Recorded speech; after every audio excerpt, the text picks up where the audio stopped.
monde t'attache ami, une histoire, une valeur.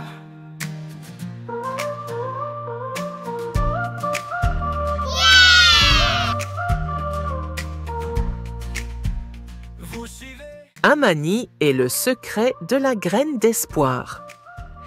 Il y avait une fois, dans une ville béninoise appelée Parakou, une grande sécheresse qui ravageait les terres. Les champs étaient secs, les rivières avaient disparu et les animaux partaient chercher de l'eau ailleurs.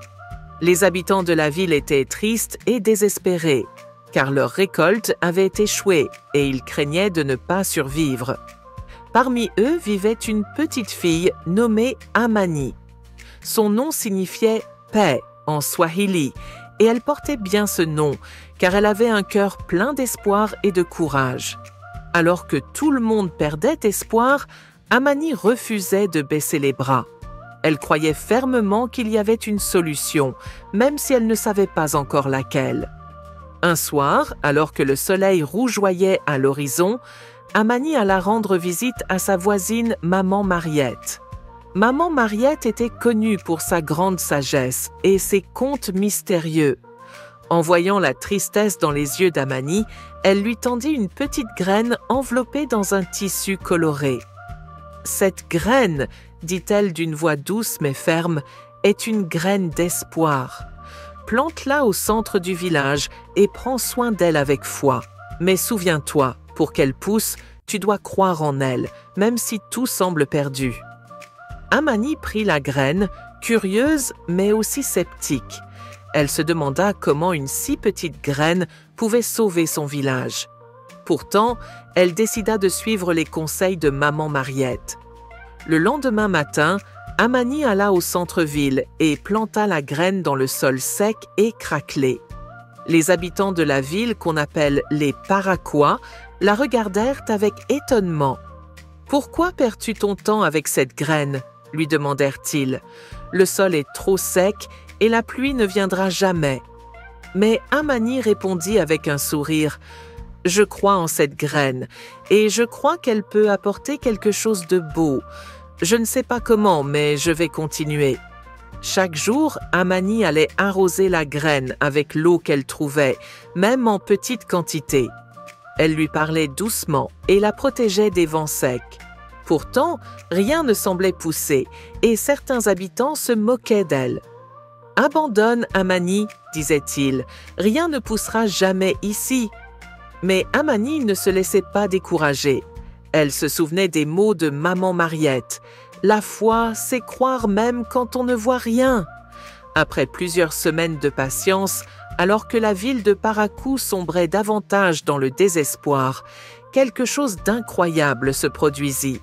Un matin, Amani trouva une petite pousse verte qui sortait de la terre où elle avait planté la graine.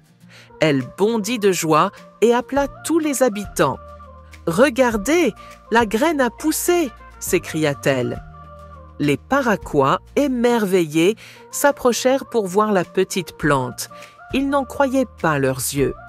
Encouragée par cette pousse, Amani continua de prendre soin de la plante. Elle grandit jour après jour et bientôt, elle devint un grand arbre avec de larges feuilles qui offraient de l'ombre au centre-ville.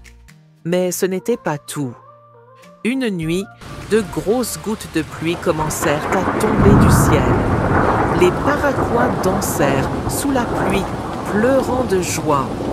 Les rivières se remplirent à nouveau, les champs reverdirent et les animaux revinrent. La vie reprit dans la ville de Parakou. Les Parakois comprirent alors que ce n'était pas seulement la graine qui avait sauvé leur village, mais aussi la foi d'Amani. Sa détermination à croire, même quand tout semblait perdu, avait montré à tout le monde qu'il fallait garder espoir. Maman Mariette, avec un sourire, dit à Amani : « Tu vois, ma petite, la foi est comme une graine.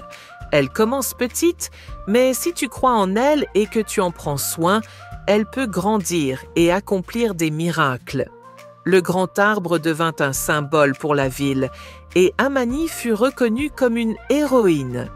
À partir de ce jour, les habitants apprirent que même dans les moments les plus sombres, il fallait toujours garder la foi. Comprends donc, mon élite, que la foi, c'est croire en quelque chose de bon, même quand tout semble perdu. Elle nous donne la force de continuer et d'espérer, et parfois, elle peut accomplir des miracles. Si tu as aimé ce conte, mets un like et abonne-toi pour découvrir d'autres histoires fascinantes. Faites entrer la magie des contes africains dans votre foyer. Découvrez notre collection de contes fantastiques, où chaque histoire est une leçon de vie pour vos enfants. Pour les 2 à 5 ans, plongez dans un monde coloré où les animaux de la savane enseignent la gentillesse, le partage et la curiosité. Pour les 5 à 10 ans, suivez les aventures de courageux héros et d'héroïnes qui affrontent des défis avec sagesse et détermination. Pour les plus de 10 ans, des récits profonds et inspirants qui explorent des sujets essentiels comme la confiance en soi, la prudence face aux dangers modernes, la gestion des émotions et la préservation de ses valeurs.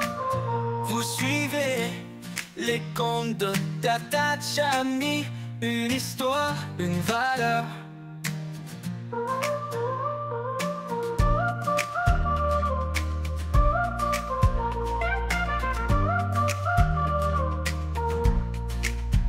Vous suivez les contes de Tata Chami, une histoire, une valeur.